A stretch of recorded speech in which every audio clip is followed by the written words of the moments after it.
Tudo certo, então podemos começar. Boa noite a todos os presentes. Em nome da comissão organizadora desta reunião, agradeço a todos os profissionais convidados por terem se disponibilizado para estarem aqui conosco hoje, e aos ouvintes que demonstraram tamanho interesse. Passo agora a palavra ao professor Dr. Rodrigo Vitorino Souza Alves, professor da Faculdade de Direito da UFO e líder pesquisador do Centro Brasileiro de Estudos em Direito e Religião, CEDIRE, que será o mediador de nosso debate hoje. Olá, boa noite. Muito obrigado a todas e todos que estão conosco para essa 8ª reunião do Fórum Permanente para a Liberdade, Religião e Convicções. Este é um projeto do CEDIRE, que é o Centro Brasileiro de Estudos em Direito e Religião, que é um grupo de pesquisa sediado na Faculdade de Direito da Universidade Federal de Uberlândia. Um grupo de pesquisa que se dedica ao estudo dessa temática, do direito e religião, de diferentes perspectivas. É um grupo formado por pesquisadores que desenvolveram suas pesquisas de mestrado e doutorado na área do direito e religião, diferentes abordagens, e que busca não apenas desenvolver ações de pesquisa, mas também de ensino e de extensão. Atuamos na formação de estudantes nessa temática de direito e religião, especialmente por meio da organização de grupos de estudos e outras atividades voltadas a discentes de graduação e pós-graduação, ao mesmo tempo que desenvolvemos ações extensionistas que visam não apenas levar a comunidade externa à universidade, mas construir em diálogo com a comunidade externa, a nossa universidade, conhecimentos que sejam úteis para a concretização da dignidade humana, ações que sejam capazes de provocar impactos transformativos na sociedade, sobretudo neste tema. Algumas dessas ações são cursos, eventos, e o Fórum se insere como uma de nossas ações extensionistas, por meio das quais, dessas reuniões do Fórum, nós buscamos envolver diferentes agentes, atores, atrizes, não é, que atuam na sociedade civil, na academia, nas comunidades, nas organizações não governamentais, em entidades governamentais, enfim, diferentes pessoas que, de algum modo, estão envolvidas com os temas objeto de cada reunião. No caso presente, o nosso tema central são os diferentes impactos da liberdade religiosa na economia. Então, nós temos aqui grandes especialistas que, de alguma forma, nas suas pesquisas, entraram em contato com o tema da questão econômica e religiosa, evidentemente, a partir de diferentes pontos de vista, mas que certamente proporcionarão um diálogo que seja proveitoso, né, para todos os que estamos aqui, também capaz de provocar efeitos, né, futuros, certamente a partir da multiplicação, né, que cada um de nós realizamos nos nossos contextos e instituições em que atuamos. Então, agradeço a todas e todos que estão presentes, de diferentes partes do Brasil, de fora do Brasil também. Temos aqui não apenas estudantes, mas também profissionais, pesquisadores. Então, sejam bem-vindos à nossa 8ª reunião.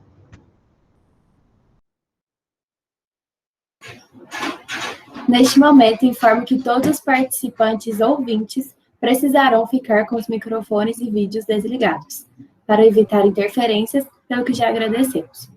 Apenas os expositores ficarão com os vídeos ligados.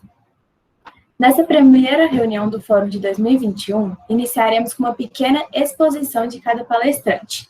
Em seguida, foram elaboradas perguntas, as quais serão lidas e guiarão os nossos diálogos hoje. Além disso, vale ressaltar que para uma maior dinamicidade do debate, nossos painelistas podem fazer perguntas entre si. Passo agora para uma breve apresentação dos painelistas que aceitaram compartilhar seus conhecimentos conosco nesta reunião. Rogério Kurkman, rabino da Congregação Israelita Paulista, formado em Administração de Empresas pela ESP, FGV, com mestrado em Economia pela Universidade de Tel Aviv, Estudos Judaicos e Educação Judaica, Hebrew College. Apresentador do podcast 5.8 da CIP, onde investigam qual o futuro do judaísmo e qual o judaísmo do futuro. Foi diretor executivo da Universidade do Hillel, da Universidade de Illinois, diretor da área judaica do Colégio I.L. Peretz, São Paulo, e coordenador geral da cultura judaica da Escola Eliezer Max, no Rio de Janeiro. Foi fellow do Center for Interreligious and Communal Leadership Education, nos Estados Unidos, e membro fundador da Theologically Progressive Interfaith Network em Urbana. Passo agora para uma breve apresentação do nosso painelista Lívio Luiz Soares de Oliveira. Possui graduação em Ciências Econômicas pela Universidade Federal de Pernambuco, mestrado e doutorado em Economia Aplicada pela Universidade Federal do Rio Grande do Sul. Atualmente, é pesquisador no Departamento de Economia e Estatísticas da Secretaria de Planejamento, Orçamento e Gestão do Rio Grande do Sul, CEPLAG. Tem experiência na área de economia, com ênfase em economia da religião, indicadores sociais, educação superior e indicadores de ciência, tecnologia e inovação, assim como trabalhos e artigos científicos publicados nessas áreas. Passo agora para a apresentação da nossa painelista Maria Madalena Sá Guimarães de Abreu. Madalena Sá de Abreu é atualmente professora adjunta de Marketing e Gestão na SCAC Coimbra Business School, Portugal. Ela está coordenando a pós-graduação em captação de recursos, pós-graduação em eventos, protocolo e comunicação estratégica e pós-graduação em marca territorial. Ela tem ensino, treinamento e coaching em marketing e captação de recursos, em fóruns e organizações sem fins lucrativos. Tem sido bolsista visitante em diferentes universidades e instituições desde a última década.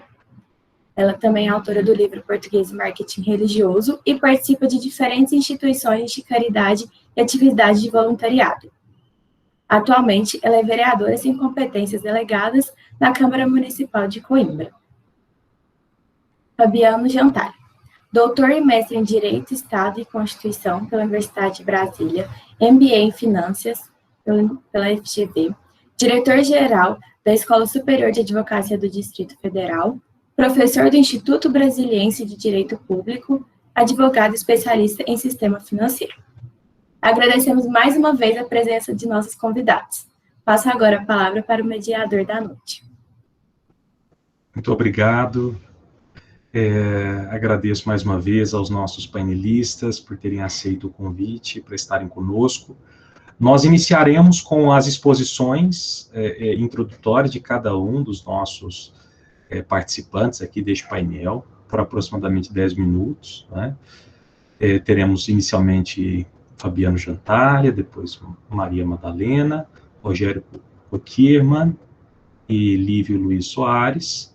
E logo após as exposições, nós passaremos para uma parte mais dialógica com as perguntas. Né? Então, essa é a dinâmica proposta, né, pela nossa comissão organizadora. E passo, então, já imediatamente a palavra para Fabiano Jantalha. Boa noite a todos. Saúdo a todos aqui, os alunos, os colegas expositores aqui, na pessoa do professor Rodrigo Vitorino, a quem agradeço a gentileza, a honra do convite. Confesso que fiquei bastante surpreso com o convite, mas, ao mesmo tempo, me senti um pouco recompensado pela pesquisa que fiz, porque foi uma pesquisa realmente muito densa, com algumas peculiaridades que eu vou procurar trazer para vocês aqui. Naturalmente, como nós estamos aqui diante de um foro interdisciplinar, e eu vejo pela formação dos professores, que tem uma densa trajetória acadêmica no âmbito do estudo das religiões, eu gostaria de dizer, não sei se para frustração ou se talvez para oferta de um ponto de vista alternativo, que eu não sou um estudioso da religião. Então, eu talvez esteja aqui muito mais para contribuir justamente em como o maior conhecimento, o aprofundamento da religião, a partir ou dentro de um contexto de tolerância e liberdade religiosa, me permitiram justamente vislumbrar contribuições concretas para a economia. Então, acho que talvez seja essa a razão do professor Rodrigo ter muito gentilmente me convidado. E, naturalmente, o que eu quero aqui dizer a vocês não vou entrar no Islã, não vou fazer aqui nada sobre isso, mas faço um pequeno disclaimer aqui antes para dizer o seguinte: não sou, nem tenho descendentes ou ascendentes, seja daqueles que professam a religião islâmica e muito menos daqueles habitantes da Península Arábica. Portanto, não tenho não tive nenhuma razão que tenha me levado para a religião, a não ser um interesse genuinamente acadêmico e, nesse caso específico, econômico. Atendendo à provocação que o professor colocou sobre a questão da importância da religião, eu acho que uma perspectiva de abordagem inicial, um primeiro approach por qualquer um que queira estudar os efeitos da religião sobre a vida das pessoas e mais detidamente na vida, por assim dizer, mundana das pessoas, né? Sem dúvida nenhuma uma incursão pela teoria do Max Weber, da sua sociologia da religião e toda a sua categorização da teoria da ação social, onde ele qualifica os indivíduos em 4 tipos, diante de 4 possibilidades de atuação, e uma delas é justamente a racionalidade, ou melhor dizendo, a análise, a abordagem a partir de valores que a religião pode nos trazer. Então, a minha incursão, ela foi iniciada, eu vou fazer essa breve introdução, sabendo que tenho meus 10 minutos apenas. A minha incursão, ela se deu a partir de um dado bastante concreto da realidade. Eu, apesar de católico, apostólico, romano, família toda tradicional, sempre me interessei muito pela axiologia, pela base que as demais religiões nos colocam, por ver nelas ainda, na época, intuitivamente, uma fonte importante de valores que orientam a noção e o comportamento das pessoas, a noção da realidade da vida e da transcendência, eventualmente, nas religiões transcendentes. Então, o que me levou a isso foi esse interesse em, quando eu era procurador do Banco Central ainda, eu já tinha lidado com pedido de autorização de funcionamento de alguns bancos árabes, ou assim nominados, ou de origem em países de fé islâmica, sejam eles árabes ou não. E aí eu comecei a entender, por acaso me deparei num estudo da minha dissertação de mestrado, quando eu falava sobre juros, eu me deparei com a seguinte situação. O Islã, na verdade, tinha sido o único dos grandes grupos religiosos que não tinha mudado a sua posição sobre juros, sobre a possibilidade de estipulação de cobrança de juros ao longo do tempo. E aí eu fiquei pensando, mas peraí, eu já tinha passado por pedido de autorização, já tinha dado parecer em pedido de autorização para o funcionamento de instituições financeiras de países árabes, de bancos, enfim. Eu disse, como é que funciona isso? Não, mas como é que pode um banco, que por definição trabalha com o conceito de intermediação financeira remunerada a partir de juros, como é que funciona então um banco para trabalhar sem a cobrança de juros? E aí eu, então, deixei aquilo anotado e fui depois estudar. Depois apresentei um projeto, e o meu projeto foi justamente, professor Rodrigo e demais colegas, foi intitulado, inclusive, Direito, Economia e Religião, as Finanças Islâmicas e seus arranjos alternativos de intermediação financeira. Então, eu fiz uma trilha que passou pela sociologia da religião, entendendo um pouco mais, me aprofundando sobre a obra de Max Weber, qualificando os valores e os pontos que eu fui encontrando ao longo do caminho, até culminar com um estudo bastante aprofundado. E aí eu tive que entender, como estamos aqui no meio de pesquisadores também, eu tive que mergulhar.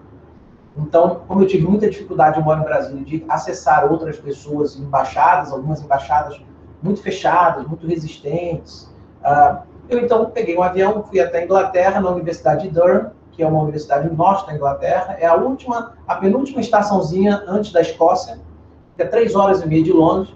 E a Universidade de Durham é uma que tem um grande centro de estudos islâmicos. A Universidade de Oxford também tem. Então, eu passei lá 2 semanas em Durham, mergulhado, fiz um curso. Depois fui ao Centro de Estudos Islâmicos da Universidade de Oxford, que é uma mesquita belíssima, que tinha acabado de ser inaugurada, ou melhor, na forma de uma mesquita, que tinha acabado de ser inaugurada. Então, mergulhei nisso para poder entender, então, como as coisas funcionavam. E o que eu pude entender, e aí agora já passo exatamente para aquilo que nos traz aqui, é como um contexto de liberdade religiosa, e aí eu não estou falando liberdade de professar a fé, mas a liberdade de acessar e poder debater, discutir e mergulhar nos elementos da fé e discutir, inclusive, debater com aqueles que são os estudiosos. Como isso pode nos ajudar a encontrar alguns paradigmas diferenciados, tanto de conduta como de visão da realidade. E aí eu fui entender, escrutinando o Islã, eu pude entender como o sistema jurídico ele é um pouco diferente do que ocorre em outros países, em outros grupos religiosos. Você tem o direito canônico, mas na Igreja Católica o direito canônico lida basicamente com as relações entre os fiéis e a Igreja, né? Mas o direito islâmico ele se propõe, por definição, a regrar tudo. Tudo. Ele tem, inclusive, normas de direito internacional que você pode extrair. Ele tem, inclusive, normas sobre direito contratual. Ele tem normas sobre direito de família, sucessões. Tudo você pode extrair. Então, no meu trabalho, eu procurei escrutinar isso. E aí chego no ponto da contribuição. Podia entender que eles têm arranjos alternativos de contratos que promovem a circulação de riqueza de maneira tão ou mais eficiente do que aquelas que a gente encontra no Ocidente. Existem algumas formas jurídicas muito assemelhadas e até aprimoradas de leasing, por exemplo, de arrendamento mercantil. E existe uma coisa que para mim foi fantástica, que são negócios baseados em parceria. Esses negócios, para concluir aqui uma primeira parte da minha exposição, eu diria que esses negócios, para mim, foram uma grande surpresa. Então, para vocês entenderem como isso funciona, basicamente, eu separei na minha tese de doutorado, acho que 10 tipos contratuais diferentes do direito, portanto, do direito comercial islâmico. E um desses elementos, um desses contratos, ele é baseado em parceria. Então, o banco, por exemplo, em lugar de conceder uma linha de crédito e dar o crédito e cobrar esse crédito independentemente do resultado do negócio, o banco atua dentro de uma racionalidade completamente distinta. Ele financia o seu negócio e o retorno dele advém como se fosse de uma parte dos lucros que o seu negócio oferece. Portanto, se o seu negócio for a pique, o crédito do banco também vai a pique. Então, fecho essa exposição para dizer o seguinte a serviço da pergunta fundamental que foi colocada para todos nós. Como a liberdade religiosa pode, então, trazer contribuições para o desenvolvimento, para o aprimoramento econômico? Primeiro ponto, fornecendo a nós insumos e conhecimentos que nos permitam ter uma noção alternativa da realidade, inclusive econômica, que nós vivemos, de modo a que possamos ter acesso a uma outra racionalidade, a uma outra lógica de estruturação. Claro, em algumas religiões isso é maior ou menor. Em segundo lugar, permitindo um diálogo que no direito a gente tem alguma dificuldade de fazer, pela diferença dos sistemas jurídicos, ou pelo menos dos grandes sistemas jurídicos, então, permitindo um diálogo muito mais de natureza ético e moral do que propriamente de natureza positiva. Ou seja, permitindo que a gente, como as religiões têm cada uma os seus fundamentos teológicos consistentes e experimentados ao longo de vários anos, décadas ou até séculos, isso nos permite ir à raiz de todas essas normas. Ou seja, a racionalidade que aquela religião prega para aquele conjunto e que, a partir dela, constrói um conjunto de normas jurídicas. Então, eu acho que, a partir desses 2 eixos que eu mencionei, a liberdade religiosa permite esse diálogo, que a gente no direito poderia até dizer como um diálogo das pontes, embora com uma outra acepção, mas ele permite esse diálogo e nos permite insumos mais profundos, não sobre uma questão ideológica, se o Estado tem que intervir mais ou mais, se é vermelho, se é verde ou se é azul, não. Nos permite ir à origem de tudo. E é uma origem filosófica das normas. Algo que os civilistas talvez o façam a partir do estudo do direito romano, como é muito comum de se ir, quando se quer explicar algum estudo de direito civil, mas que no nosso caso pode muito bem ser feito a partir de um estudo, inclusive, das raízes, ou melhor, da racionalidade ética, que muitas vezes vai orientar essas reflexões. Bom, eu passei aqui 1 ou 2 minutos do meu tempo, estou tentando me manter fiel aqui. Queria compartilhar um pouco com vocês dessa minha experiência, essas surpresas que rapidamente descrevi e aquilo que acredito ser algumas respostas ou contribuições para essa pergunta fundamental que nos foi feita, professor Rodrigo. Devolvo a palavra à Vossa Senhoria, então. Muito obrigado, doutor Fabiano. Agradeço pela sua generosidade, né, para estar aqui conosco e compartilhar um pouco aí dos seus conhecimentos, né, da pesquisa que desenvolveu. Certamente dialoga muito bem com o tema proposto aqui para o nosso fórum, né? E passo já imediatamente a palavra à professora Madalena, essa de Abreu, que fará a sua exposição inicial. Muito obrigado, professora. Obrigada. A exposição inicial. Posso partilhar ecrã? Sim, sim, claro. Fique à vontade. Muito obrigada. Muito bem.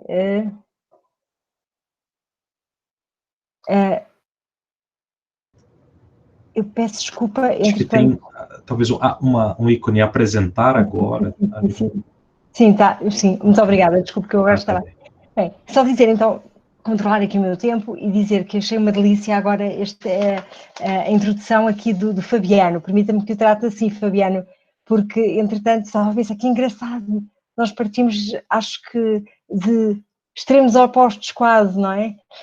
Eu confesso que não tive, inicialmente, a minha ligação, a minha paixão à religião / espiritualidade não teve a ver com o meio académico, nada, foi exatamente o inverso. Eu sempre fui uma apaixonada por religião, pela espiritualidade, a fé, cresci, sou católica, apostólica romana, e muito mais tarde entrei na vida académica nestas questões e no fundraising para as organizações sem fins lucrativos, no marketing religioso, unicamente porque achei que a Igreja, as organizações com que eu lidava, desde tenra idade, precisavam disso, trazer esses insumos, inputs para a religião. Portanto, foi ao contrário. Portanto, eu estou mergulhada neste mundo, mas primeiramente é a questão da religião em primeiro lugar. Depois vem o resto das letras e dos livros e seja do que for, das estruturas das organizações e dos cifrões à volta disto, para falar assim de uma maneira muito simples.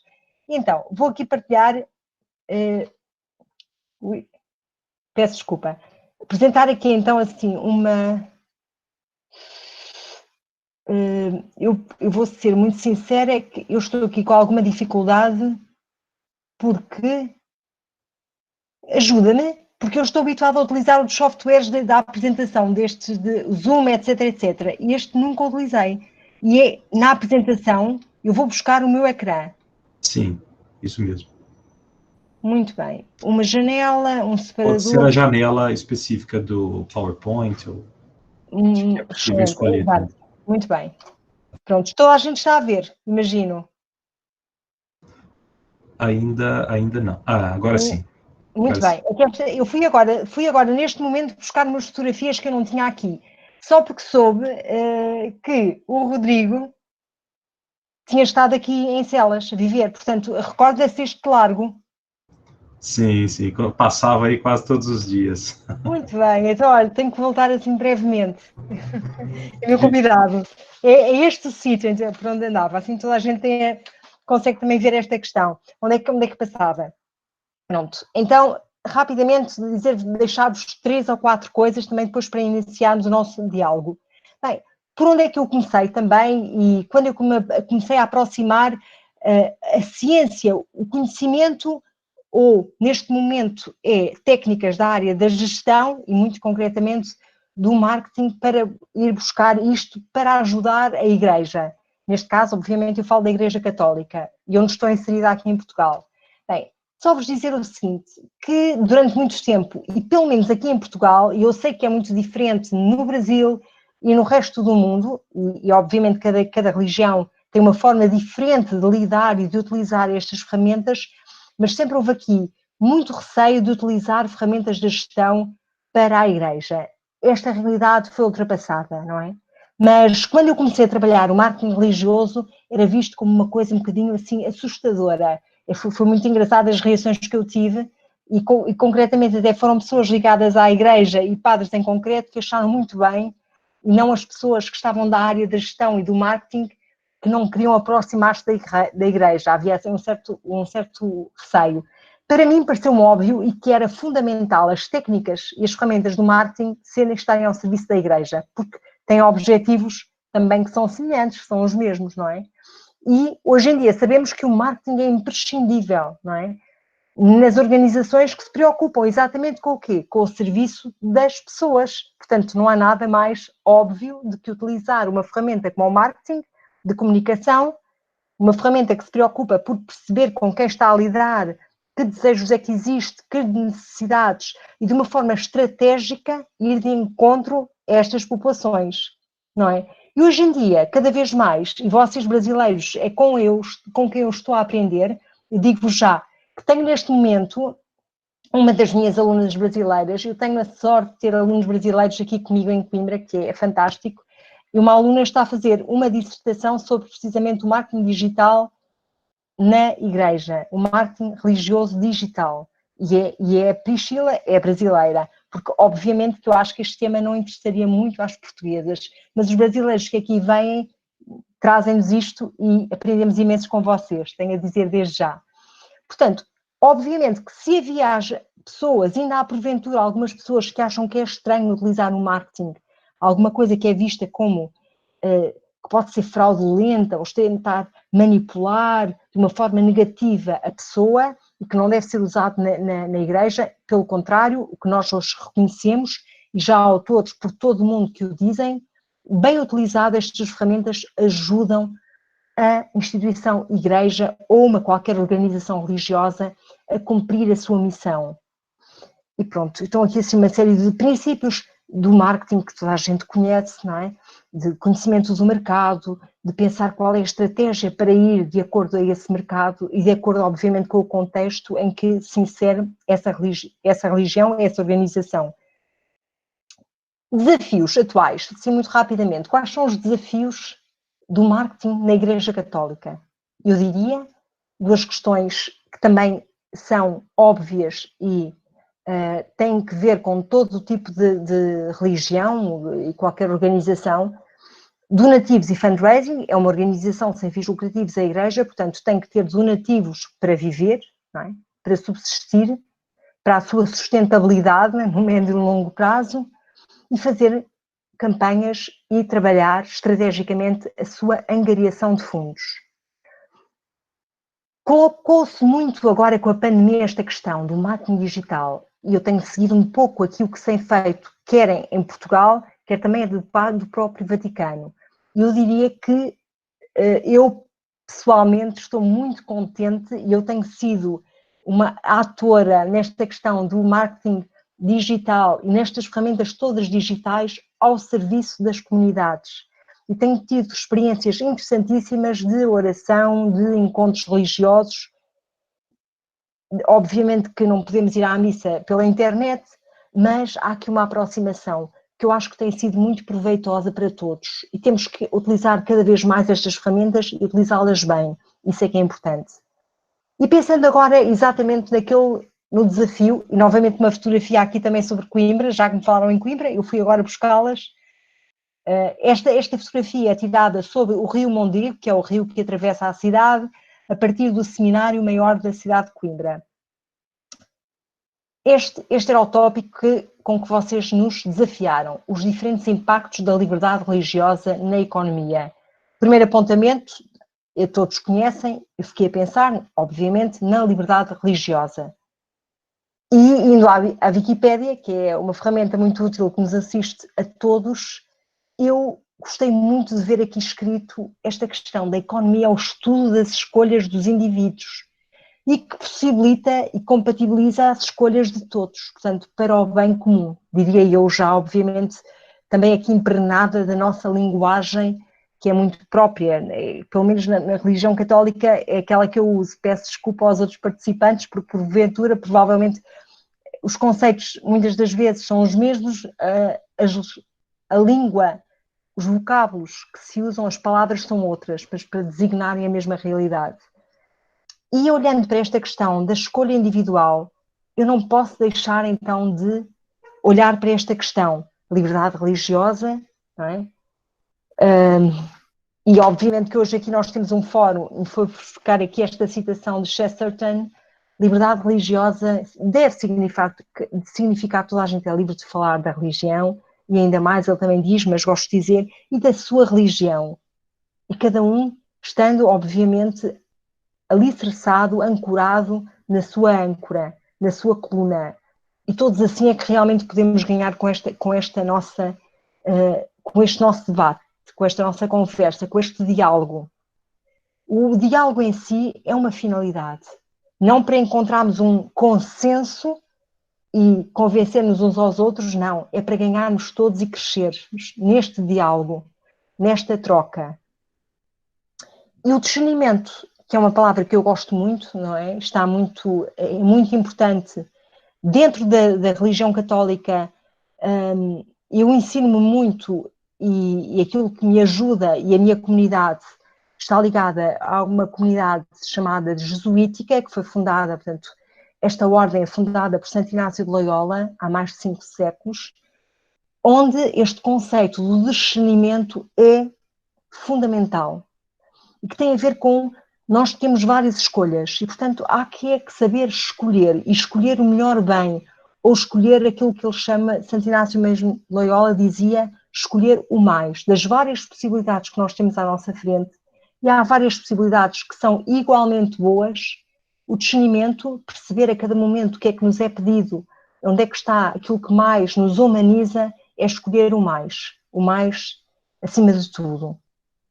E então, nesta questão, depois desta relação com a economia, eu iria agora, muito rapidamente, falar aqui nestes 3 pontos e só deixar a economia, então, que é, obviamente, gerir a casa comum, ou gerir a nossa casa, a partilha, não é? Da forma mais inteligente, e falar-vos de 2 coisas que é aquilo que nós, hoje em dia, acho que todos estamos neste combate.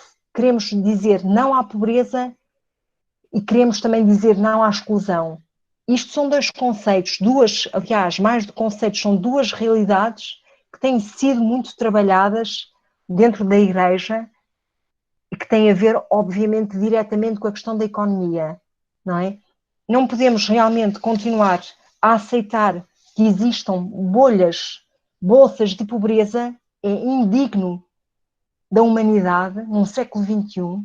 Não podemos, e há vários tipos de pobreza, e é um fenómeno muito complexo, todos sabemos que sim, e que há imensas pessoas, a nível da economia, a tentar encontrar aqui formas, ferramentas, para que a pobreza seja cada vez mais erradicada do mundo, e também cada vez mais se fala nesta questão da exclusão. E, infelizmente, nos dias que correm, até por causa agora, obviamente, vou falar nos movimentos migratórios, e aqui na Europa tem sido uma realidade tão presente, tão triste, tão degradante, e que temos exclusão, isto obviamente a pensar aqui, por exemplo, na imigração, que muita dela tem que ver com questões de pobreza, mas também com fuga a situações, por exemplo, de guerra terríveis. Mas a exclusão dá-se também em diferentes fenómenos e até nas nossas cidades de diferentes maneiras. E a própria economia tem que privilegiar e tem que conseguir construir formas em que a exclusão seja eliminada ou que seja diminuída o mais possível, não é? que é em que as pessoas possam todas ter direito, por exemplo, de acesso aos meios, que tenham uma vida digna daquilo que são os parâmetros de uma vida digna nos dias que correm. Obviamente, deixo só aqui também uma linha sobre a doutrina social da Igreja, que hoje em dia, no século XXI, tem sido objeto de diferentes tratamentos por parte da Igreja e vai sempre crescendo do que é a doutrina social da Igreja, o que é que nos pode ajudar do ponto de vista da economia e da política em geral, na vida em sociedade, como é que ela pode ser mais justa, mais equitativa, onde todos possam ter acesso, não é, aos meios. E a partilha seja também num formato em que ajude cada pessoa a crescer, o indivíduo e depois, obviamente, em comunidade. Esta minha última fotografia que fica aqui, tenho que vos dizer que não é Coimbra, Coimbra não tem mar, tem rio, mas esta fotografia é tirada de uma das praias mais próximas de Coimbra, portanto, a cerca de 35 quilómetros. Quem vier a Coimbra facilmente depois vai aceder a uma praia, há muitas praias perto. E dizer-vos que o pôr do sol, portanto, do outro lado, está os Estados Unidos e mais a sul estão vocês, não é? Portanto, nós temos aqui a nossa costa virada no Atlântico, nós temos aqui o sol a colocar-se, a pôr-se no mar. E muito bem, é isto que eu vos quero dizer e deixar. Espero ter cumprido o tempo, ou até fui um bocadinho mais... Fui muito rápida, Rodrigo. Foi ótimo, professora. Eu estava com dificuldade, porque temos pouco tempo para tantas pessoas. Claro. E para os estantes tão importantes. Então, muito obrigada. Obrigado. Voltaremos a conversar brevemente, após as 4 exposições iniciais. O tempo é um pouco curto mesmo, né? O nosso desejo era ouvir cada um de vocês por algumas horas, na verdade, né? Mas a intenção é termos mesmo esse diálogo, né? E, mais uma vez, Madalena, muito obrigado. E passo já a palavra ao Rogério Kukierman. Eu acho que, não sei se estou falando certo, Rabino. Tá perfeito, tá perfeito, Rodrigo. Tá bem. Obrigado ao convite. Muito obrigado. Curioso que a professora Madalena mencionou que a história dela é quase que o oposto diametral à história do professor Fabiano. A minha, a gente vai precisar colocar uma terceira dimensão, aqui um terceiro eixo, porque é também ortogonal a essas histórias. Eu cresci numa família judaica, mas muito secular. Me formei em administração na Fundação Getúlio Vargas de São Paulo, fui fazer meu mestrado em economia em Israel. E aí em Israel minha vida começou a mudar um pouquinho. Meu pai ficou doente, eu comecei a frequentar a sinagoga só porque eu precisava de uma comunidade para dizer as rezas do luto. E aí eu comecei um pouco a me aproximar da religião, voltei para o Brasil, trabalhei em consultoria, e aí a partir daí minha vida começou a tomar outros rumos. Mas eu também quero agradecer a professora Madalena, que fugiu aqui um pouquinho do escopo estrito sensu da economia, porque eu queria começar, um pouco de forma deseducada, questionando a premissa da pergunta, né, que é o impacto positivo da diversidade religiosa na economia. Eu quero partir um pouco do absurdo. O que a gente faria se não tivesse impacto positivo? Eu acho que a pergunta é um pouco perigosa, porque eu acho que todos nós vamos argumentar que tem impacto positivo, mas eu quero imaginar que a diversidade religiosa tem um valor intrínseco em si mesma, que é tão grande, que mesmo que o impacto na economia fosse negativo, mesmo que tivesse um custo para a diversidade religiosa, mesmo assim, a diversidade religiosa é um valor que a gente devia perseguir. Então, quero começar com essa colocação. Tem uma outra hipótese implícita nessa pergunta, que é o fato de que a realidade divina é muito mais complexa do que qualquer uma das nossas tradições religiosas consegue capturar.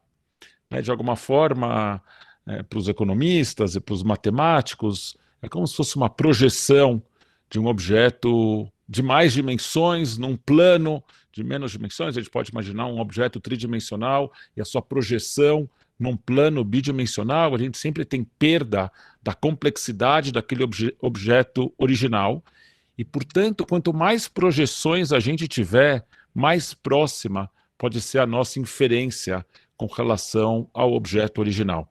Todas elas inferências e projeções imperfeitas, mas na soma dessas nossas inferências a gente consegue ter uma figura muito mais rica. Porque se em algum momento a gente achasse que alguma das nossas tradições religiosas fosse a captura perfeita da realidade divina, a gente ia falar, para que precisa das outras? Fica só com a minha tradição religiosa e ela é perfeita, a realidade divina está completamente capturada. Então, de alguma forma, a valorização da diversidade religiosa e do pluralismo religioso tem implícita dentro de si a concepção de que as nossas tradições religiosas são imperfeitas. Eu quero também compartilhar a tela. Deixa eu achar aqui como é que eu faço isso aqui. Eu estou compartilhando a minha tela. E agora deixa eu colocar isso aqui. Peraí, só um segundo. Vocês veem só a minha apresentação ou veem tudo, inclusive vocês? Todos nós. Então, peraí que eu vou colocar na tela aqui. Acho que é possível selecionar. E agora sim? Perfeito. Assim vocês veem só. Então, eu quero só trazer alguns textos judaicos para a gente animar essa história da diversidade. Então, vamos começar com um conceito judaico. Tem um místico judeu que morou na cidade de Tzfat, em Israel, no século XVI, seguindo a expulsão dos judeus da Península Ibérica no finalzinho do século XV. E esse místico judeu, chamado Yitzhak Luria, ele se perguntou, antes da criação do mundo, antes do capítulo 1 do livro de Gênesis, o que existia no mundo? Ele faz essa pergunta e chega à conclusão de que antes de Deus criar o mundo, existia Deus. E Deus ocupava o mundo todo. E como Deus ocupava o mundo todo, não existia espaço para nada mais ser criado. Então, a primeira etapa da criação, ele chamou de Tzimtzum, e a contração divina, para criar o espaço vazio no qual o mundo poderia ser criado. Então, olha que lindo esse texto de Rav Nachman de Breslav, que viveu no século XVIII na Europa Oriental. Ele diz o seguinte: saiba que a divergência é similar à criação do mundo, pois o elemento central da criação do mundo ocorreu através do espaço vazio, sem o qual tudo seria divindade infindável, que em hebraico diz Ein Sof, e não teria havido espaço para a criação do mundo. Por isso, Deus contraiu a luz primordial para as margens, e o espaço vazio foi criado, e foi neste espaço que Deus criou o mundo, ou seja, os dias e os atributos divinos através da fala. Da mesma forma é com a divergência. Se todos os sábios tivessem a mesma opinião, não haveria espaço para a criação do mundo. Foi apenas através da divergência entre eles, do fato de que eles discordavam uns dos outros, cada um deles puxando o argumento para um lado, que foi criado entre eles algo similar ao espaço vazio. Isso é como a contração da luz divina para as margens, possibilitando que a criação ocorresse através da fala. Eu sempre imagino duas pessoas que concordam como se elas estivessem coladas, e é só no momento que elas passam a divergir que se cria um espaço no qual a criatividade pode acontecer e novas ideias podem ganhar forma. Se a gente vê, todos olhamos para a mesma realidade, a gente chega a conclusões distintas. Ou se a gente olhar a imagem que eu estava falando da projeção de um objeto tridimensional, a gente tem cada uma das nossas tradições religiosas, captura uma dessas projeções, mas ninguém consegue capturar a imagem toda. A complementariedade entre as competências é indicada pela literatura econômica como um dos fatores positivos da diversidade, em particular, equipes envolvidas na resolução coletiva de problemas. Vem na diversidade da equipe um fator muito positivo. Um artigo na Harvard Business Review mostrou que as equipes resolvem problemas mais rápido quando elas são cognitivamente diversas. E o que a gente percebe é que se Max Weber apontou na ética protestante um estímulo que levou ao acúmulo de capital e ao espírito empreendedor, a verdade é que cada uma das nossas tradições religiosas traz para esse jogo econômico novas competências, e a sociedade só tem a ganhar quando essas diferentes competências, as nossas diferentes formas de enxergar o mundo. O professor Fabiano falou que o islamismo é uma filosofia que rege tudo, assim também é com o judaísmo, que tem regra para tudo, todos os aspectos das nossas vidas. Isso acaba determinando lentes através das quais a gente enxerga a realidade. E quanto mais lentes a gente tem ao nosso dispor, mais sofisticados e competentes vão ser os nossos sistemas econômicos. Tem um outro fator, que é o fato de que a diversidade e a liberdade religiosa leva numa perspectiva bem capitalista que as religiões entrem em competição, que elas compitam pelos fiéis umas com as outras, e elas se exponham umas às ideias das outras, que faz com que elas se transformem, elas se tornem menos dogmáticas, mais flexíveis, mais capazes de se adequar à realidade que nos cerca. Eu trago como exemplo, para a gente não achar que diversidade religiosa é um fenômeno recente. De acordo com a lei bíblica, a cada 7 anos todas as dívidas deviam ser canceladas. E o que acontecia é que a partir do 6º ano ninguém dava empréstimo, e também não a partir do 5º, e também não a partir do 4º. E essa lei, cuja origem procurava defender os mais vulneráveis, aqueles que se tornavam escravos dos seus credores, acabou com que o sistema econômico parou de dar crédito. E no 1º século antes da Era Comum, o sistema rabínico estabeleceu uma inovação chamada de prosbul, através da qual as dívidas eram transferidas a uma corte e, portanto, elas não eram canceladas. Era uma forma de burlar a legislação bíblica.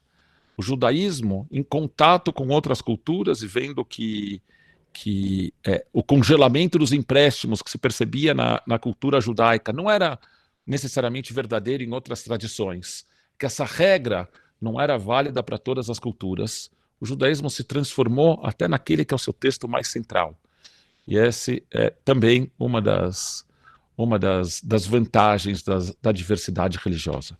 Tenho certeza que a gente vai ter tempo de explorar as outras vantagens das próximas questões, mas eu quero concordar com a professora Madalena e dizer que talvez maior que todas as vantagens para o sistema econômico é o fato de que as religiões nos levam a olhar também para os mais vulneráveis, mesmo para aqueles que são excluídos dos nossos sistemas econômicos. E talvez aí venha a grande contribuição que elas trazem para as nossas sociedades. Fico por aqui. Muito obrigado, Rogério, por sua exposição.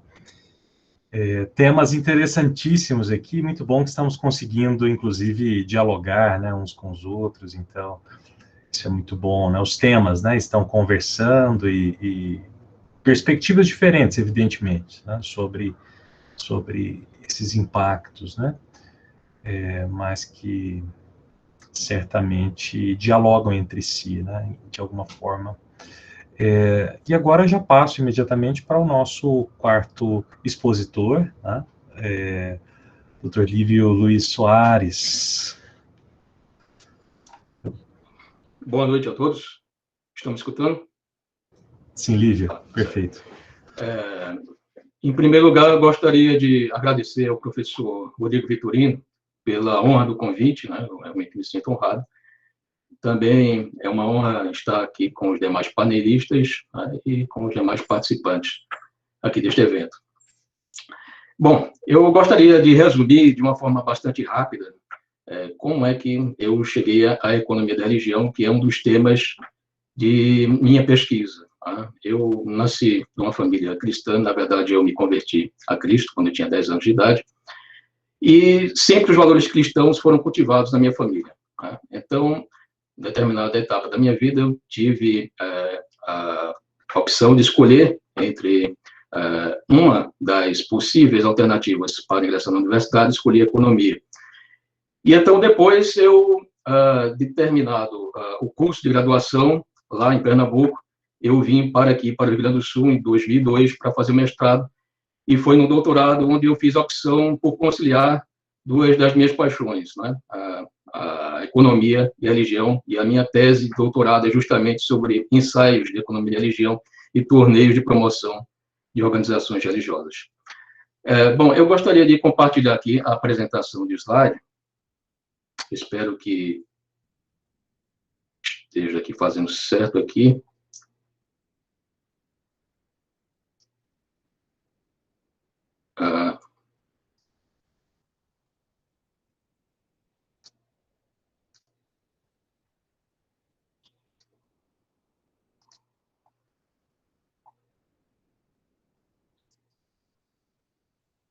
Não sei se...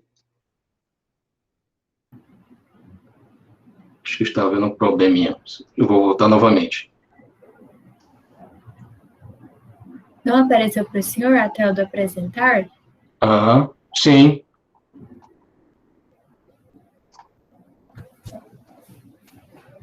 Acho que não... Deixa eu ver aqui. É a minha primeira vez deste tipo de apresentação. Eu não sei se não está funcionando. Espera aqui.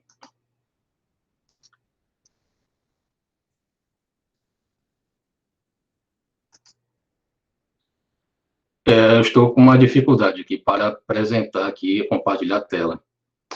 Não está aparecendo para vocês, não é? Ainda não. Pois é, só um instante aqui. Lívio. Oi, professor. É o José Ricardo. Se você quiser me encaminhar ela pelo WhatsApp, eu posso projetar para você. Pelo WhatsApp? Isso, o projeto. Tá, só um instante. Eu vou tentar encaminhar, então, pelo WhatsApp. Isso, estou na guarda aqui. Tá certo, só um instante.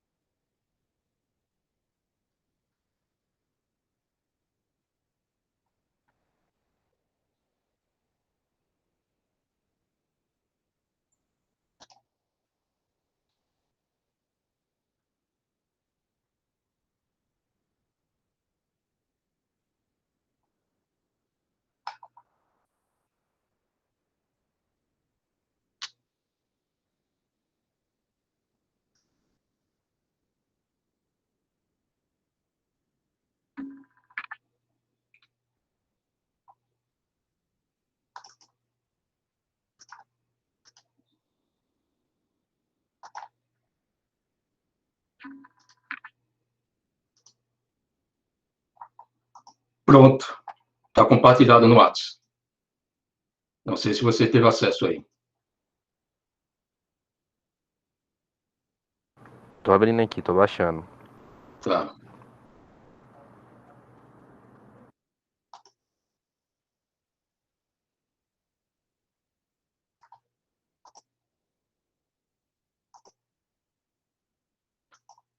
Acho que agora eu consegui. Estão vendo? Sim, agora sim. Consegui. Acho que agora eu consegui. Felizmente, desculpem aí, mas...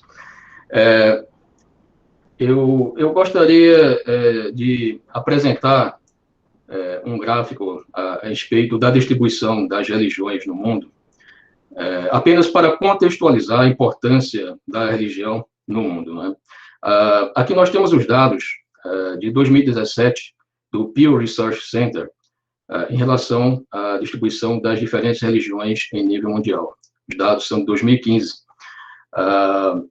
Aqui, como a maior parte de toda o formato aqui do gráfico de PITS, nós temos a participação 31,2% dos cristãos, 24,1% muçulmanos, 16% dos chamados não afiliados, que englobam tanto agnósticos, ateus e não afiliados a nenhuma religião, 15,1% de hindus, 6,9% de budistas, 6,5% de outras religiões e 0,2% do judaísmo. Então, aqui eu apresentei esse gráfico apenas para demonstrar a importância da religião em nível mundial, né? Porque cerca de mais de 80% das pessoas, elas praticam alguma espécie de religião. Bom, a religião, ela tem um potencial imenso de influenciar, de moldar o comportamento humano, tanto no aspecto individual como no aspecto coletivo, e contribui para a transformação da cultura, da economia, do ambiente, das sociedades conhecidas. Na antiguidade, diferentes tipos de civilizações, elas florescendo, tendo como pilar fundamental a religião. É o caso, por exemplo, da civilização egípcia, das civilizações da Mesopotâmia. Max Weber, no seu livro mais conhecido, Na Ética Protestante e Espírito do Capitalismo, ele defendeu a ideia de que a reforma protestante ela teve um papel decisivo na superação de preconceitos medievais relacionados à acumulação de riquezas materiais, na questão do juro, na questão do lucro, porque havia uma espécie de restrição muito grande em relação a temas como esses, né, que eu mencionei, a questão do juro, a questão do lucro, e a questão da reforma protestante ela foi decisiva para a superação de todos esses entraves à acumulação de riquezas materiais.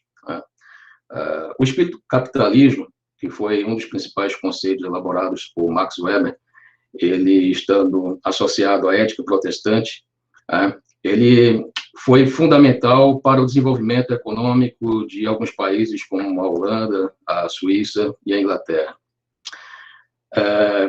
É preciso delimitar a questão da liberdade religiosa como sendo algo inerente a três vertentes, né? A liberdade de crença, a liberdade de culto e a liberdade de organização.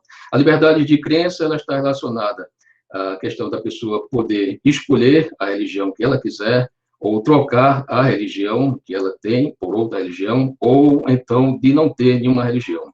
A liberdade de culto se refere à questão da forma de como é que a pessoa vai praticar a sua religião.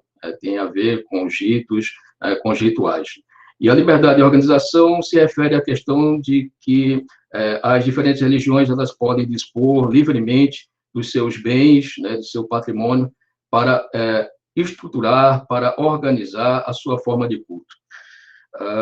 Na antiguidade, não havia um conceito de liberdade religiosa como nós conhecemos hoje, né? Havia um conceito bem diferente, porque a liberdade religiosa, na verdade, ela é um conceito bem recente, um conceito atual, da forma como existe hoje, envolvendo tanto a liberdade de crença, como a liberdade de culto, como a liberdade de organização.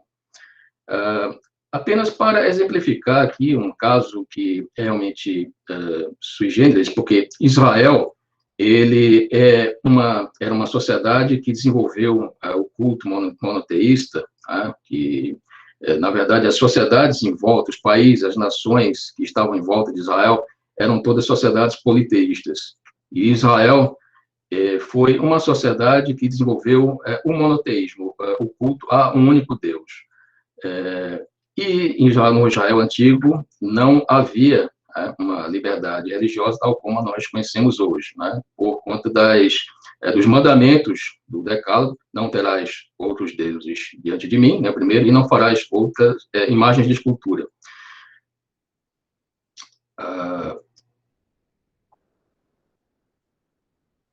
No Império Romano, havia uma tolerância e assimilação a qualquer tipo de religião, desde que essas religiões reconhecessem os seus deuses, né, os deuses romanos, e prestassem culto ao imperador. O Império Romano ele chegou ao seu auge de expansão e de poderio político-econômico durante o período dos chamados 5 bons imperadores, né, que foram Nerva, Trajano, Adriano, Antônio Pio e Marco Aurélio. E foi justamente uma fase em que houve uma grande tolerância religiosa, inclusive extensiva ao cristianismo, porque quando o cristianismo surge, ele tem um embate com o Império Romano, porque não queria reconhecer o imperador como Deus, né? Porque o cristianismo, como Jesus, ele mesmo diz, você deve dar a César o que é de César e a Deus o que é de Deus. Então, o culto a Deus era dado somente a Deus e não ao imperador romano. Então, por conta disso, o cristianismo ele entrou em choque com o Império Romano. Isso promoveu vários tipos de perseguições, a começar com o imperador Nero, mas essas perseguições elas tiveram uma fase de suspensão durante esse período desses 5 imperadores, que foram considerados os melhores imperadores de Roma, e foi justamente uma fase em que houve grande progresso econômico, estabilidade política, porque foi marcado pela tolerância religiosa. Na época colonial e no Império, aqui no Brasil, não havia liberdade religiosa tal como a nós conhecemos, em função do padroado, que era uma aliança, uma união da Igreja Católica e do Estado. Então, por meio de bulas papais, foi concedido aos reis, tanto de Portugal como da Espanha, e posteriormente aos imperadores do Brasil, a Dom Pedro I e Dom Pedro II, a concessão da organização da Igreja Católica, onde eles iriam recolher os dízimos, ofertas, e, em contrapartida, iriam construir as igrejas, iriam contratar os clérigos, por meio de concursos, e indicar os bispos, desde que houvesse o acordo do Papa. O princípio da liberdade religiosa no Brasil, ele foi instituído, de fato, apenas com o advento da República, a partir do Decreto 119-A, de 1890, onde foi adotado a separação entre a Igreja e o Estado, foi extinto o padroado, e foi instituído o Estado laico. E, a partir daí, todas as denominações religiosas, elas puderam estabelecer livremente os seus cultos e formas de organização, porque antes havia apenas a liberdade de crença, não havia liberdade de culto e nem liberdade de organização religiosa. A própria Constituição do Império de 1824, ela previa apenas a liberdade de crença, sendo a liberdade de culto apenas de forma particular. A Constituição de 1988, ela reafirma, no seu artigo 5º, a plena liberdade religiosa do Brasil, assegurando a liberdade de crença, liberdade de culto e liberdade de organização religiosa. Bom, agora aqui eu vou entrar propriamente na questão dos impactos da liberdade religiosa na economia, começando aqui por mostrar esse trabalho aqui denominado A Liberdade Religiosa, ela é boa para negócios, uma análise conceitual empírica, desses 3 autores aqui. Esse trabalho de 2014, ele destaca a importância da liberdade religiosa como um dos 3 fatores principais para o crescimento econômico. Então, nesse trabalho aqui, se concluiu que a liberdade religiosa ela é um motor fundamental para o crescimento econômico.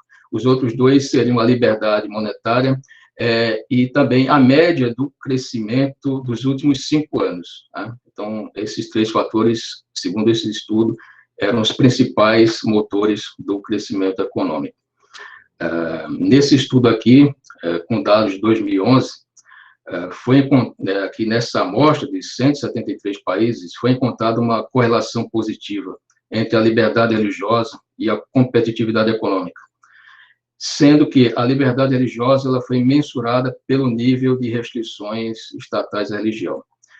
Nesse mesmo trabalho também foi encontrada uma correlação negativa entre as restrições governamentais à prática religiosa e o crescimento econômico. Já esse outro estudo aqui, de 2016, que é uma contribuição socioeconômica da religião para a sociedade americana, uma análise empírica, ele mostrou aqui que das 344 mil instituições religiosas que foram ali catalogadas, elas movimentaram receitas de cerca de 378 bilhões de dólares, com impacto total de 1,2 trilhão de dólares na economia americana. Eu estou aqui citando esse trabalho porque ele é um trabalho que foi bem abrangente para mostrar o impacto das diferentes denominações religiosas dos Estados Unidos, que é o país que tem o maior número de denominações religiosas no mundo, porque eu não encontrei um trabalho similar aqui no Brasil. Então, esse trabalho aqui, ele é muito representativo de como a atividade religiosa, de como as denominações religiosas, elas têm um impacto significativo na economia. Então, aqui, nesse trabalho, se mostrou que apenas a Igreja Católica, ela era responsável por 1 em cada 6 leitos de hospitais nos Estados Unidos. Uma receita média anual por congregação de cerca de 242.910 dólares. Somente as doações dos norte-americanos para as suas denominações foi de cerca de 74,5 bilhões de dólares. Entidades religiosas de caridade, como o Serviço Luterano da América e a Associação de Moços dos Estados Unidos, eles têm receitas bilionárias que chegam a ser superiores até a alguns gigantes corporativos. No caso aqui do Serviço Luterano da América, tem uma receita de 21 bilhões de dólares, e a Associação de Moços dos Estados Unidos tinha uma receita de 6,6 bilhões de dólares. As universidades confessionais, ou seja, as universidades que estão ligadas a alguma instituição religiosa nos Estados Unidos, elas registraram matrículas de 2 milhões de alunos e receitas de 46,7 bilhões de dólares. Somente as receitas com certificação kosher, alimentos kosher, né, que são alimentos preparados segundo as prescrições dietéticas judaicas, tiveram receitas de cerca de 300 bilhões de dólares. Já a alimentação halal, que são aquelas relacionadas à prescrição dietética do islamismo, tiveram receitas de 1,2 bilhão de dólares. E aqui, para complementar essa parte, esse mesmo estudo se mostra que foram identificados os seguintes números de programas patrocinados por instituições religiosas dos Estados Unidos.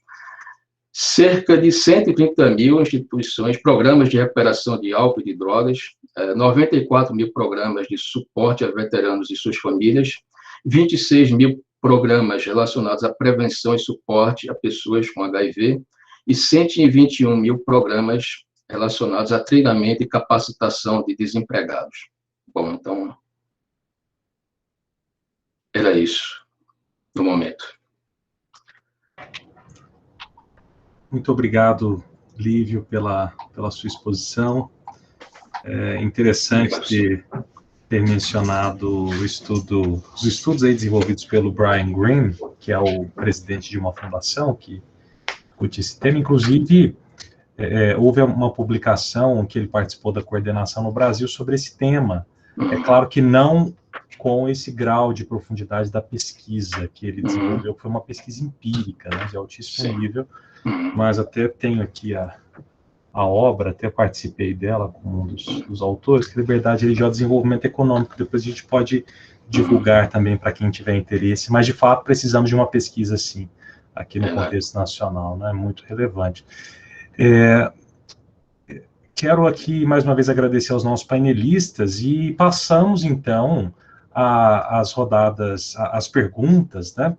Eu creio que em função do tempo, né, que já avança, eu imagino que para a professora Madalena já seja bem tarde ali em Portugal também, né? Então nós não podemos atrasar. Eu sei também que o doutor Fabiano tem um compromisso, eu não sei se poderá permanecer conosco mais um tempo. E eu vou pedir para a nossa equipe, nós vamos fazer as 3 perguntas, colocaremos as 3 perguntas, né, de uma vez, e aí vocês podem escolher qual tema desejam abordar, né, nas suas respostas, e então, para a gente, né, ganhar aí um pouquinho de tempo.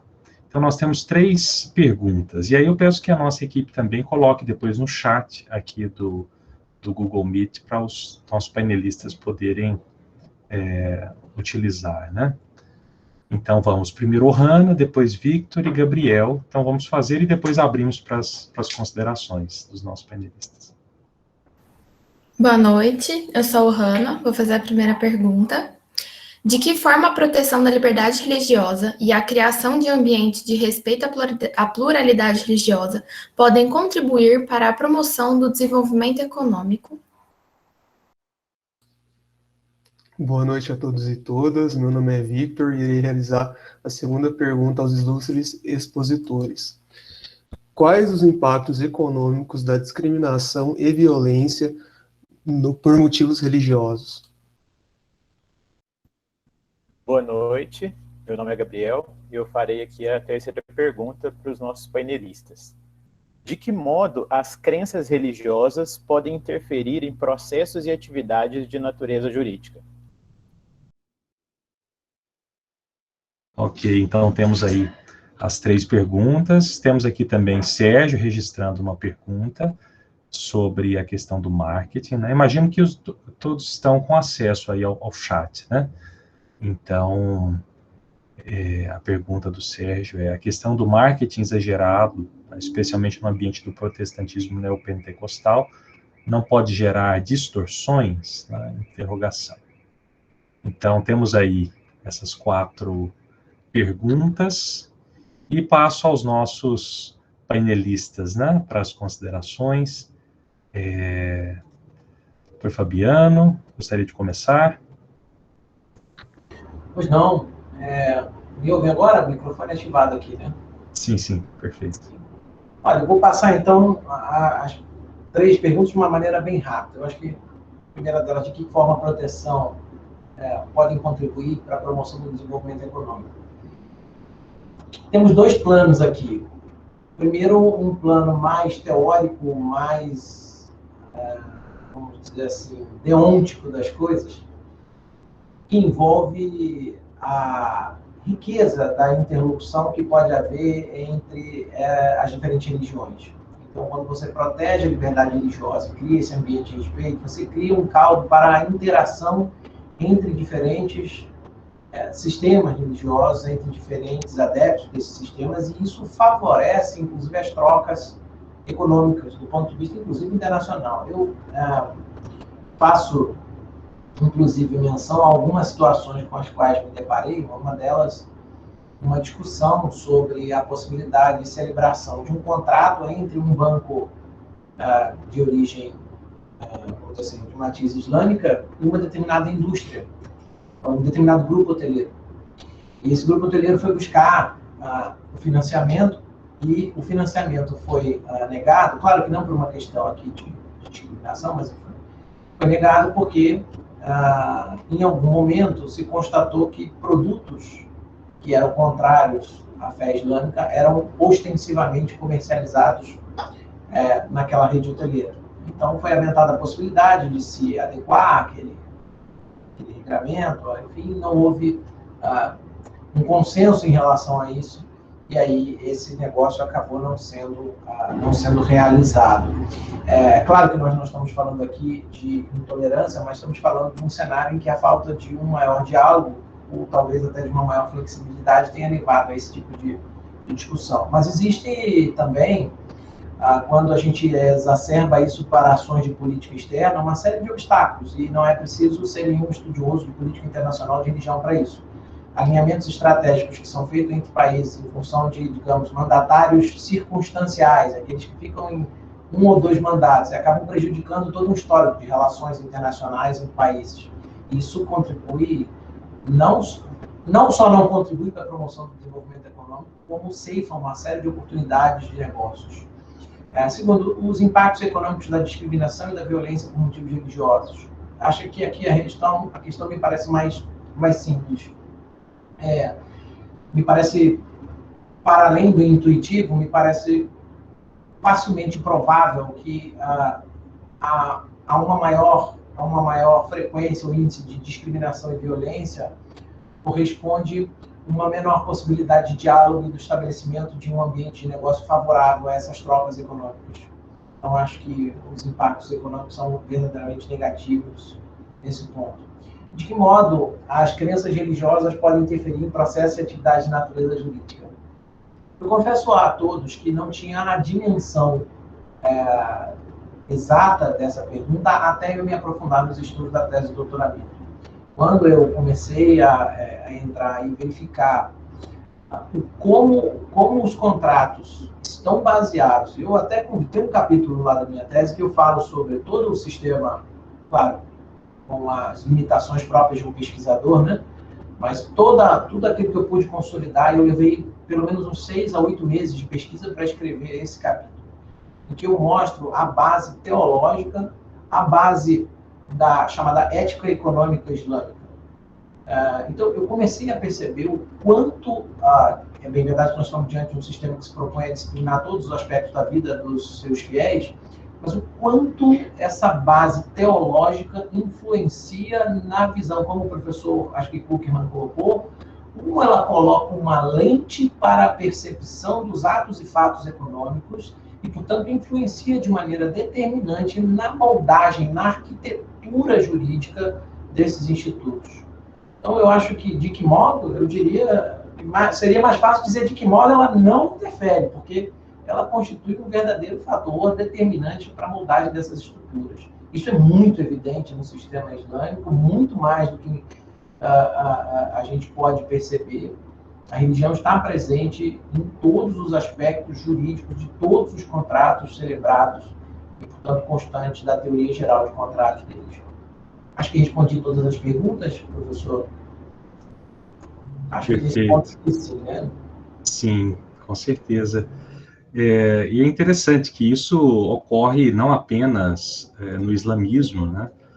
No caso da Índia também é muito interessante como as leis pessoais interferem nos processos sucessórios, né? Divórcio, entre outros, né? Como a legislação religiosa impacta, né? Os efeitos econômicos nesse campo do direito de família e sucessões, né? Muito obrigado, Fabiano. E passo já para a Madalena, professora Madalena. Obrigada, Rodrigo. Vou também responder vou agora responder a 4 perguntas. Primeira, a mim parece a primeira questão de liberdade religiosa versus a pluralidade religiosa versus promoção do desenvolvimento económico, eu diria isto é óbvio. Eu penso talvez agora mais a nível até do indivíduo, obviamente, mas depois do indivíduo e vai-se projetar no coletivo. Liberdade religiosa e a pluralidade significa que tem que haver encontro, tem que haver diálogo, tem que haver abertura, respeito, tem que haver confiança, capacidade de aceitação da diferença, tem que haver trabalho. É preciso esforço para que isto aconteça. Mas isto projeta-se, obviamente, também no desenvolvimento económico, na criatividade, na capacidade de inclusão, na própria inovação dos processos, em geral. Portanto, acho que é óbvio. Aliás, pelos números também que nos mostraram, ainda agora mesmo, vê-se o que acontece. Segunda pergunta. Assim, de uma maneira também muito rápida, eu diria que, eu olhando para esta pergunta, achei estranhíssima, porque a mim parece-me uma antítese. Discriminação, violência, para mim, é a antítese, é o contrário de motivação religiosa. Eu não acredito, e continuo a discutir, e acho que a motivação religiosa nunca poderá gerar nem discriminação nem violência, é o contrário. Para mim, eu parto sempre deste pressuposto, é falso. O motivo religioso é um motivo, todas as religiões do mundo, e quanto mais elas se aprofundam, quanto mais são vividas na sua verdade e profundidade, obviamente, é exatamente a inclusão, é o encontro, é o respeito, é o amor. Portanto, são antíteses, não é? Usa a religião. O que é que acontece? Eu digo que há falsas ideias, drivers de utilizar a religião por uma questão de poder, por uma questão de discriminação, por uma questão de ganância, de exploração dos outros e dos recursos. Ponto. Terceira pergunta. Sim, pode influenciar, obviamente, e pode influenciar em sentido positivo. Novamente, volto aqui a repetir, as crenças religiosas bem fundamentadas, vividas na verdade, no indivíduo e no coletivo, geram inclusão, liberdade, partilha. Todos nós e todas as religiões querem incluir, e um princípio que é ninguém fica de fora. Portanto, e até obviamente vou fazer aqui uso de uma palavra que aparece na Bíblia em diferentes momentos, que é geramos a abundância. E o que é que significa abundância? Pode ser muitas coisas, mas é um sentido muito positivo e humano. Quarta questão, o marketing e o uso abusivo do marketing. Eu costumo dizer, e aos meus alunos, e começo por desmontar a questão, se aquilo é marketing, não é? As vendas obsessivas, as vendas forçadas, é um apanágio do marketing do século XX. Hoje em dia nós falamos, e acho que já ouviram falar nesta expressão, por exemplo, no marketing digital falamos do marketing de conteúdos. Nós queremos saber o que é que interessa às pessoas. Portanto, tudo que seja abusivo, e falaram aqui assim, e perguntaram, foi uma última pergunta que foi feita, se era possível utilizar marketing de uma forma manipuladora quase. Isso para mim não é marketing, isso também é um mau uso de uma ferramenta que denominamos de marketing. Muito obrigada. Obrigado, professora. Além das 3 perguntas, nós temos aqui também do Dr. Gilberto Garcia. Seja bem-vindo, Gilberto, ali do Instituto dos Advogados Brasileiros, né, para o Rabino Rogério. Gostaria de ouvi-lo um pouco mais sobre a perspectiva do valor intrínseco da verdade religiosa no equilíbrio da sociedade mundial odierna. Então, temos mais esta pergunta. Também aqui, Rafael coloca uma pergunta sobre subsídio para energia elétrica, né? Uma espécie de redução do valor das tarifas para templos religiosos, né? Um projeto, não sei se é projeto de lei, mas eu sei que teve essa proposta, né? Então, passo a palavra para o Rabino Rogério. Obrigado. Eu vou ter que fazer referência àquele texto judaico que eu compartilhei, que fala do valor da divergência, porque agora eu vou divergir de vários dos meus predecessores aqui na fala. Eu fico olhando, por exemplo, para a realidade da China, onde não existe liberdade religiosa, onde a taxa de crescimento tem sido impressionante a níveis mundiais nas últimas 2 décadas. Olho para o Catar, onde também a liberdade religiosa é limitada e onde por algum período, pelo menos, o crescimento econômico foi incrível.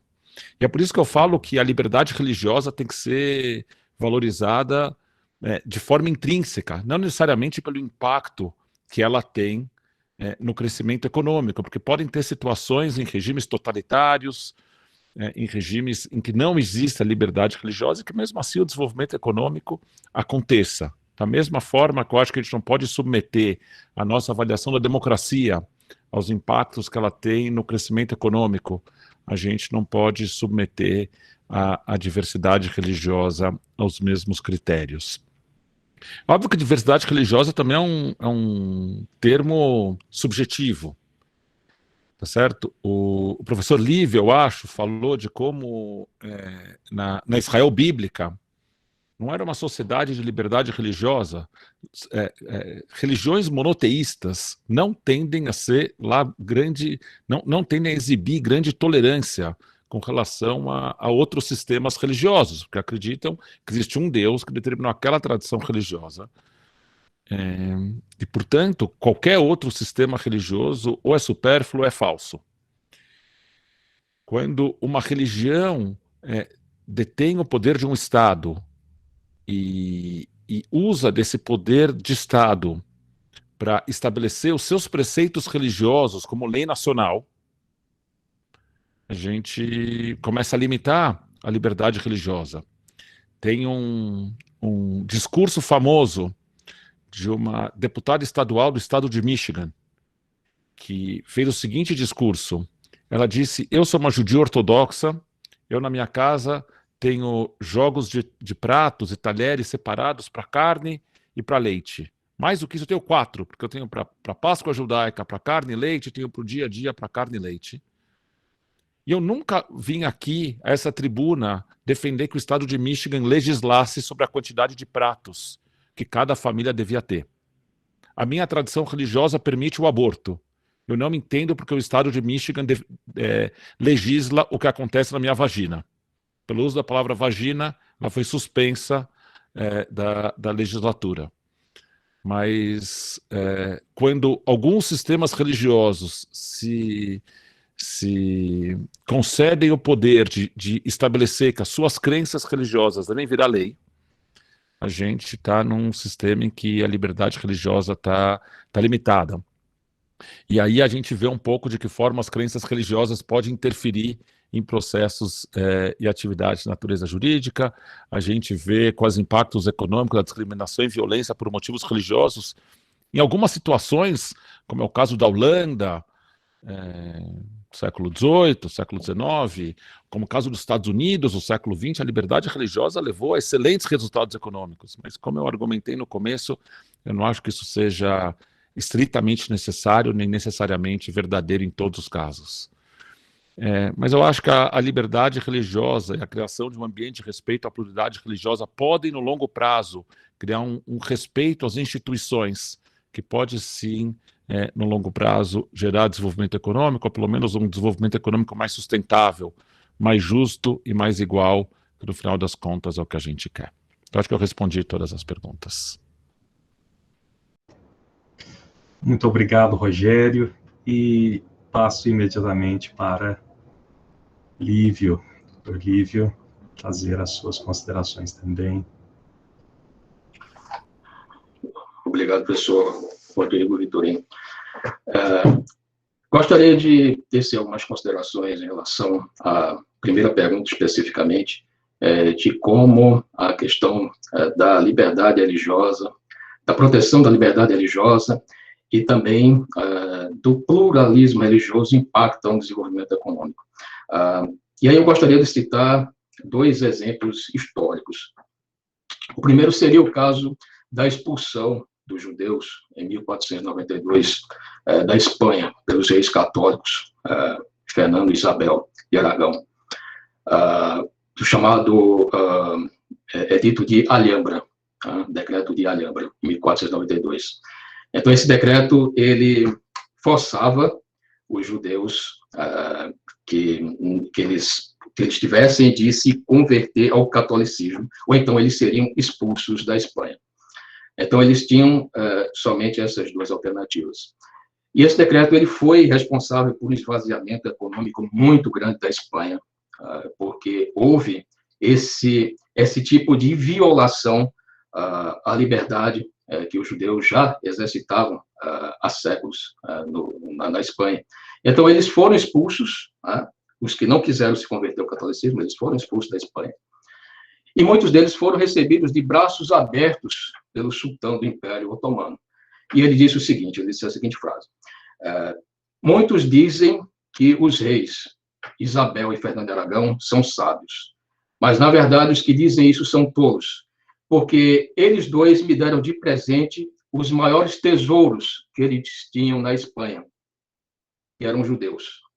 Isso por conta do capital intelectual que eles detinham, porque muitos eram médicos, estudiosos, escritores, e os reis da Espanha, aconselhados por confessores católicos muito rigorosos, eles tomaram essa decisão de instituir esse decreto expulsando os judeus.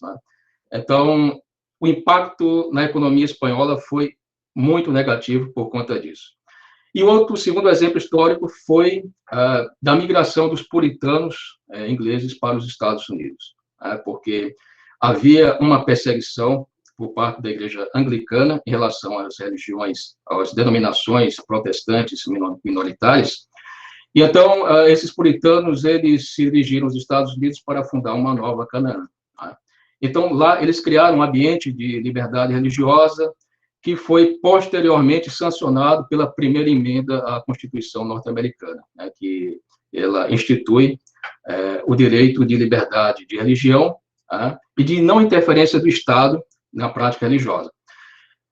E a liberdade religiosa ela foi essencial para o desenvolvimento econômico dos Estados Unidos. Foi, de fato, um dos pilares fundamentais, porque ao par da liberdade religiosa, houve também uma série de outros tipos de liberdades que vieram a reboque por conta dessa ciosidade que os norte-americanos passaram a desenvolver pelas suas liberdades. Tá? Então, eles se tornaram pessoas extremamente defensoras dos direitos individuais, de liberdades por conta disso. Então, assim, eu apenas gostaria de citar esses dois exemplos históricos, né? No caso, primeiro, dos Estados Unidos, que tiveram a liberdade religiosa maciça e respeitada, e que foi sedimentada na primeira emenda da Constituição norte-americana, e essa liberdade ela foi decisiva para o desenvolvimento do país. E no segundo exemplo que eu tinha dado, foi, na verdade, o exemplo da expulsão dos judeus, que teve um impacto extremamente negativo na economia da Espanha. Então, assim, eu citei apenas esses dois exemplos para dar uma dimensão de como o respeito à liberdade religiosa é importante para o desenvolvimento econômico. E apenas pegando um gancho aqui no que o professor Rogério Kuhlmann tinha falado em relação à questão da possibilidade mesmo de haver ausência de liberdade religiosa, também se poder ter desenvolvimento econômico, como é o caso da China, o exemplo que o professor Rogério citou, gostaria de fazer apenas um adendo em relação à seguinte questão. Na época da Revolução Cultural da China, né, na época de Mao Tse-tung, final da década de 50, início da década de 60, houve uma perseguição religiosa muito intensa, e foi justamente esse período onde a economia chinesa teve uma de suas maiores retrações, né, que foi justamente um período que foi subsequente ao Grão de Salto para frente, né, que foi um desastre econômico monumental, e nesse período onde houve a Revolução Cultural, houve uma perseguição intensa às liberdades religiosas, né? O Mao, ele cassou o direito de expressão religiosa, e esse período realmente foi um período de grande caos na China. Posteriormente, essa perseguição ela foi abrandada, né, quando assumiu Deng Xiaoping, e foi justamente nesse período de distensão que houve aí a aceleração do crescimento econômico chinês, coisa que agora o presidente atual, Xi Jinping, ele está começando novamente a restringir, né? E não à toa, a China também, nesse período, está começando a apresentar taxas de crescimento econômico mais baixas. Claro que isso não se explica apenas pela questão da restrição das liberdades religiosas, mas é um dos componentes que a gente tem que realçar. Então, são essas considerações que eu gostaria de fazer. Muito obrigado, professor Lívio. Eu vejo que temos alguns temas para avançar em reuniões futuras, né? Com certeza há muito assunto a ser debatido, né? E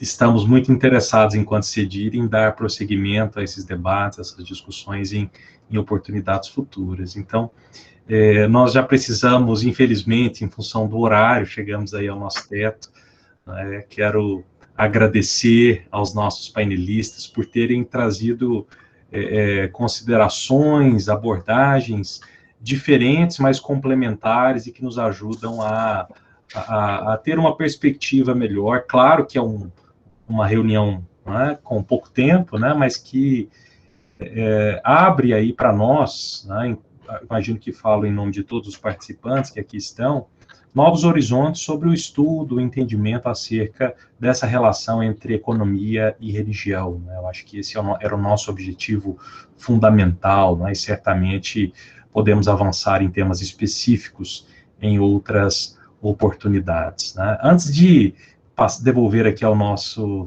cerimonial para o encerramento, eu queria mais uma vez abrir a oportunidade para cada um de vocês, apenas para alguma consideração final de encerramento, antes de nós fecharmos a reunião, que podemos seguir a mesma ordem, né, das exposições. Bom, de minha parte eu queria agradecer profundamente, acho que foi um encontro que reuniu diferentes pontos de vista, diferentes abordagens. Parabenizo o professor Rodrigo pela iniciativa, o grupo pela participação, pela audiência. Estamos aqui com 54 pessoas aqui, quer dizer, tirando nós 5, temos 50 pessoas aqui assistindo, que não é uma coisa tão fácil. E, mais uma vez, agradeço e coloco à disposição para outras oportunidades. Muito obrigado, Fabiano. Madalena. É um gosto enorme. Aprendo sempre e permitam-me que digam, eu acho que sou a pessoa que mais está a usufruir e a gozar deste acontecimento. Para vocês isto é muito comum. Não é? Esta diversidade religiosa que o Brasil tem. Portugal é muito mais pequenino em tamanho, em número de pessoas, em número de diversidade religiosa. Portanto, eu é que tenho que agradecer e para mim isto é assim um presente muito grande. Obrigada e espero que continuemos a debater. E estava aqui a pensar, há várias coisas, obviamente que houve aqui um toque do Rogério que me deixou aqui uma questão muito importante aqui para um próximo debate, se quiserem, e o que é que nós, das várias questões que ficam, e esta ficou-me aqui, que é o que é o desenvolvimento económico, como é que vai ser medido, que desenvolvimento queremos, não é? Porque era uma das questões agora já que estava aqui assim a surgir, ligando a outras também, não é? Porque obviamente temos que sempre assim frameworks, rácios, alguma coisa, conceitos, para podermos falar destas realidades. Obrigada a todos, foi um prazer e obrigada pelo convite. Prazer, professora Madalena, uma alegria contar com a sua participação, né? E podemos ter a presença portuguesa aqui conosco neste painel. Né? Muito bom. Rogério. Obrigado pelo convite, agradecer de novo. O professor Lívio, que falou que nasceu em Pernambuco, mas eu adoro uma pimenta. Então, eu aqui agradeço pela oportunidade de apimentar um pouco a conversa. Convite da professora Madalena tá aceito. Vamos sentar e vamos conversar efetivamente sobre qual é o nosso conceito de desenvolvimento econômico. É capaz da gente chegar a um conceito de desenvolvimento econômico para o qual diversidade religiosa é, sim, uma condição necessária. Eu acho que, em geral, quando a gente fala nos conceitos mais amplos, eu tenho um pouco de dúvida, mas, de novo, obrigado pelo convite. Foi um prazer estar aqui com todos vocês, aprendendo sempre. Muito obrigado, Rabino Rogério. Lívio. Eu gostaria de agradecer mais uma vez o convite do professor Rodrigo Vitorino e também dizer que, para mim, foi uma honra, uma satisfação muito grande contar com pessoas tão capacitadas como os nossos colegas aqui painelistas, né, professora Madalena, professor Rogério, professor Fabiano. Para mim, realmente foi uma honra participar desse painel. Vocês viram que eu sou neófito em termos de apresentação de slides, né, a primeira vez que eu participo, realmente, mas no final a gente terminou conseguindo, tá? Então, é isso, pessoal. Para mim, realmente, foi uma honra de ter participado desse painel com vocês. O saldo foi extremamente significativo e eu aprendi bastante. Muito obrigado. Uma satisfação. Para nós foram momentos muito bons de aprendizado e também de instigação de novos horizontes aí para pesquisas, né, e para conversas futuras. E já temos aqui, inclusive, possibilidades de diálogos, né, sobre o tema do desenvolvimento econômico, né. Muito obrigado aos professores, doutores, a Fabiano, Maria Madalena, Rogério, Lívio Soares. Um prazer, um gosto contar com a participação de vocês e esperamos futuramente continuarmos esses diálogos, né. Eu devolvo a palavra ao nosso cerimonial apenas para o fechamento da reunião e aproveito e deixo aqui também um link, esse último link aqui do YouTube. Quem quiser participar, quem tiver interesse, agora mesmo, inclusive eu vou migrar para essa reunião, é uma reunião da Assembleia Legislativa do Estado de São Paulo sobre o tema da liberdade religiosa, que está sendo transmitida pelo YouTube, uma solenidade de abertura. Então, como é um evento organizado por alguns colegas. Então, devolvo a palavra ao nosso cerimonial, acho que é a Gabriela, né? Muito obrigada ao professor Rodrigo Vitorino por ter mediado o debate, aos painelistas por terem gentilmente aceitado o nosso convite e pelas brilhantes exposições e esclarecimentos das indagações acadêmicas abordadas. Aos membros que se disponibilizaram para proceder à leitura dos questionamentos, à comissão organizadora pelo importante trabalho realizado e a todos os ouvintes que nos honraram com sua participação nesta reunião. Assim, encerramos nossa 8ª reunião do Fórum Permanente para a Liberdade de Religião e Convicções, com o tema Os diferentes impactos da liberdade religiosa na economia.